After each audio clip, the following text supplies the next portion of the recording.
It's fair. It's gone. It's gone. Lenny Dykstra takes oil can deep, and the Mets lead 1-0. All right, folks, that was Game 3 of the 1986 World Series 30 years ago. And that man, Lenny Dykstra, who was an integral part of the Mets' World Series victory, also was in the World Series with the Phillies in '93, batted .348 that time around. He's the author of a great new book, House of Nails, a memoir of life on the edge. There it is on your TV screen. Lenny, great to see you, sir. Thanks for having me. I appreciate It's my pleasure. And I had the pleasure of covering the Mets back in '86 when I was at WABC Radio. What a ride. When you see yourself trotting around the bases 30 years ago, what goes through your mind sitting here now with everything that's happened to you since? I was just like kind of reliving that right there. I remember saying to myself, because you know Boston had a short porch, and but I put a charge in that one. I mean, and it reminds me about we were down 0-2 before we knew it. I mean, because we came off such an emotional series with Houston, and then we catch Clemens and Hurst, and next thing we know, at home you're down 2-0 going to Boston. Like I think one team maybe has come back from that before, and I think it was like maybe Kansas City. So that was one of them things where I remember like telling myself that I got to try to hit a home run here in this first inning to try to like get the momentum swing and change the momentum. And usually when you do that, you top one or you foul one off. But actually got a pitch I could drive, and so I put a crooked number up there, and Hayda got to take the mound with a run. A lead, yeah. Yeah, and it kind of got the momentum going there. Yeah, different mindset. All right. I don't know where to begin. Where should I begin? Where should I begin with you? You've been making the rounds. You've been getting great publicity for your book. Congratulations on the book. Oh, thank you. Why did you decide to write this book right now? Well, I mean, the story is. I've been asked to write a book a lot. I mean, and I just wasn't ready to put it all out there. And I think that after I went to prison, and I read so many things that were, again, not accurate.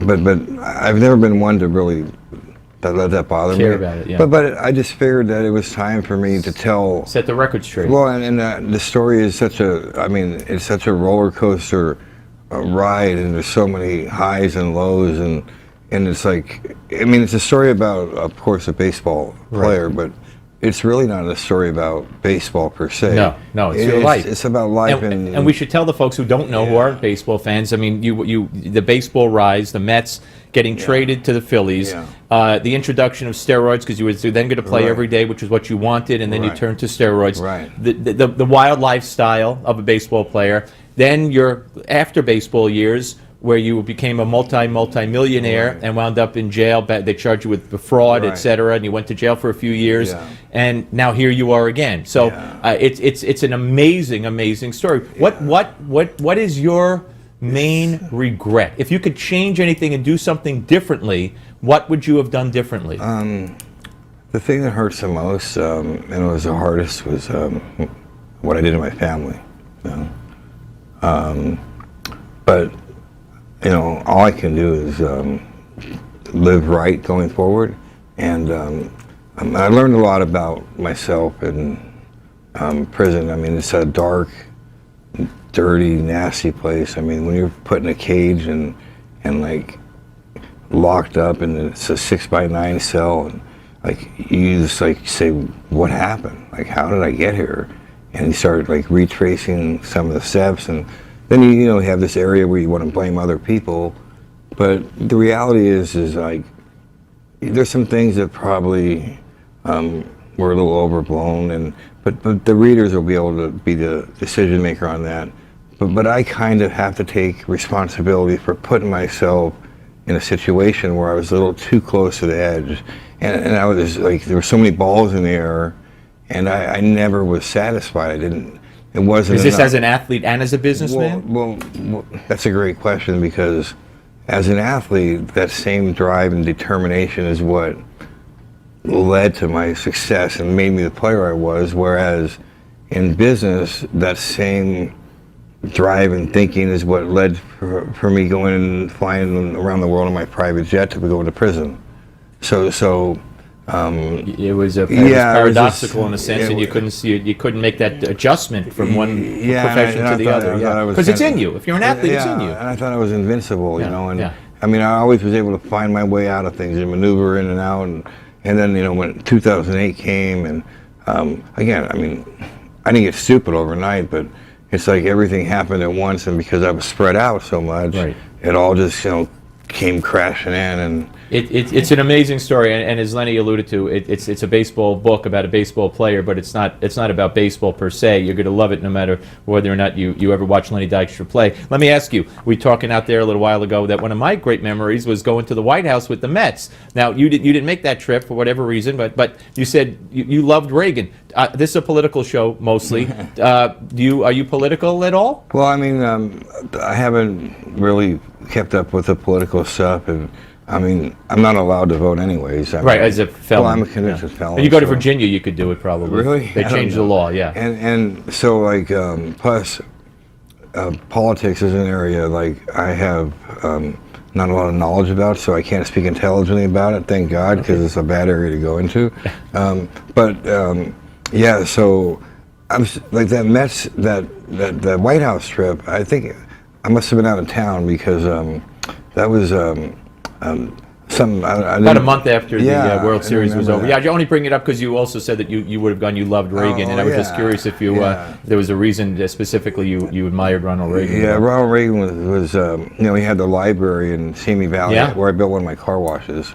So, but yeah, anyway, but the book, I mean, it touches on everything but politics, probably. Right. So I mean, it talks about, you know, like we have an opiate epidemic out there right now. I mean, it affects families. It doesn't discriminate, is what I'm saying. And I talk about the trouble and the misery and agony of trying to get off these pills. And you know, families deal with this every day. So I think there's some stuff in this book that'll people can learn from. Absolutely. And again, there's some stuff that they're going to be mad at me from. They're going to laugh at me. They'll probably even cry. And you know, I kind of left it all out there. I mean, I know that at the end of the day, I did everything I could to make that the best book possible. One more question for you. Yeah. Where do you see yourself 10 years from now? What's in the future for Lenny Dykstra?